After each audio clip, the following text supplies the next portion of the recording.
those in favour? Abstain, I wasn't a member at that time. Yeah, that's right, actually, so that's 3 and 1 extension. Thank you very much So for that. is this the total of the dispute? I've got you to amend it, haven't you?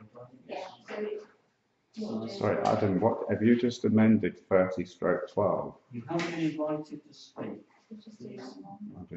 Yeah, And then that's you need quite to see- convenient you need to because it hasn't actually come to initial council.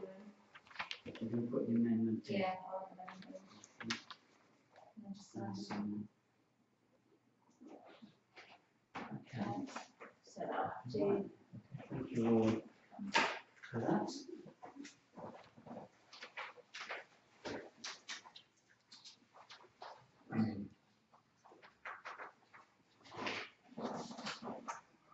So next on agenda item 4, deputations by the public. Do we have any deputations? You've got your badge on. Yes, I'm sorry, but it's the only opportunity a member of this council has to address the committee, and I'm perfectly entitled Well, then you to need to take the address badge it. off. No, I will not take the badge off. I am a councillor and I'm giving a public deputation because it's the only way I can speak Your 3 minutes is on right. behalf of myself. You want to be called Councillor Brookes or Mr Brookes first? You can call me Mr. Brookes. Right, Mr Brookes, your 3 minutes is running. Right, I was going to start with a deputation on the minute, which has now been conveniently amended by Councillor Lowe. As far as it read when it was sent out, this committee has made a decision and they're not entitled to make that decision. I dispute the fact that you actually said that you were going to refer it to council because we're now in September and that was in May. I persistently asked the council who changed the job title of the locum clerk, Malcolm Plum, and nobody would give me the answer. And it wasn't until I received the minutes the other day via email that I see that it was the staffing committee. And I'm appalled that the members have now changed the minutes to reflect something which didn't happen.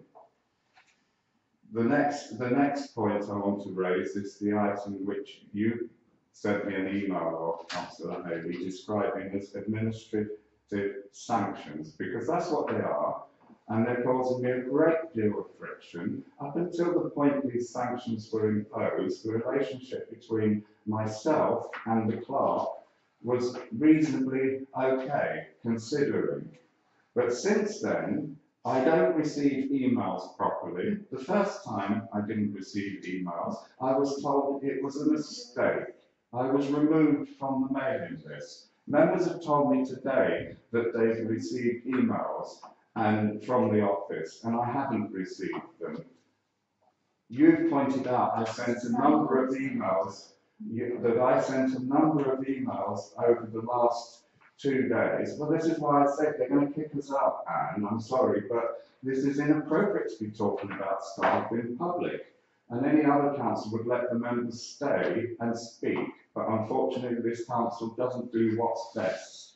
So I'm appealing to you to recommend to the council that the sanctions are removed, because that's what they are. That's what you put in the title of the email that you sent to me after the council meeting, administrative sanctions. And all they've done is cause friction between me and members of this council. There's still a total lack of disrespect from the clerk towards me. Only this evening I turn up outside this building. She sees me and shuts the blinds. I hope that's not going to happen in the winter when it's raining, because it's happened at other meetings recently. We are supposed to be allowed to come into this building as members, to be prepared for meetings and whatever, not standing out in the street with beggars asking me for train fare to Melton, while the others are sitting on the bench shouting, get it all they can out of him. It's just unacceptable. I'm a member of this council, and the people have got to accept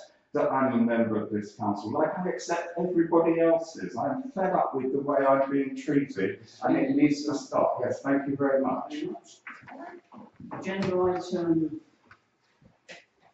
5 exempt items to decide whether to exclude the public and press during consideration of items 6 and 7 on the agenda under section 100 bracket 2 bracket Local Government Act 1972 as amended due to the confidential nature of the matters to be discussed. To decide whether members of the council who are not members of the committee may remain during consideration of items 6 and 7 on the agenda. Well, agenda, the first one, there are no members of the public or press here, so that's redundant. Well, I think Chairman should probably still pass that anyway. Yeah, because they might walk in. So, do we want to take this as two separate items? Yeah. Or one? Yeah, I propose that we exclude press and public. And second for that? All those in favour? Unanimous? We have a proposal for the second agenda, second part of that, to decide whether members of the council or not members should remain. Well, I'll propose it. well, I Second feel like a one? goldfish because, to be honest, I couldn't understand which part of this agenda Martin was really referring to. So I am rather confused at the Well, moment. we will be discussing matters that pertain to staff.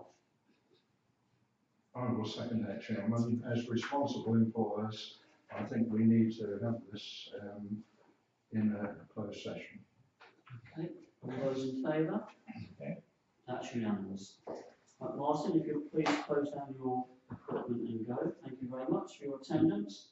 Councillor Brookes is not leaving the room in a matter of protest at the way he's being treated by this Will council. the clerk please note that Mr. Brooks, When I'm treated with basic respect, then I will cooperate with the council. the council chamber.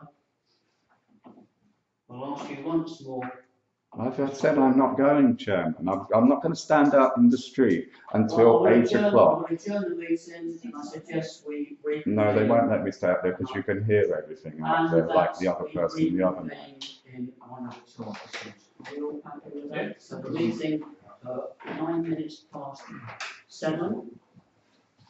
We will reconvene in 1 minute.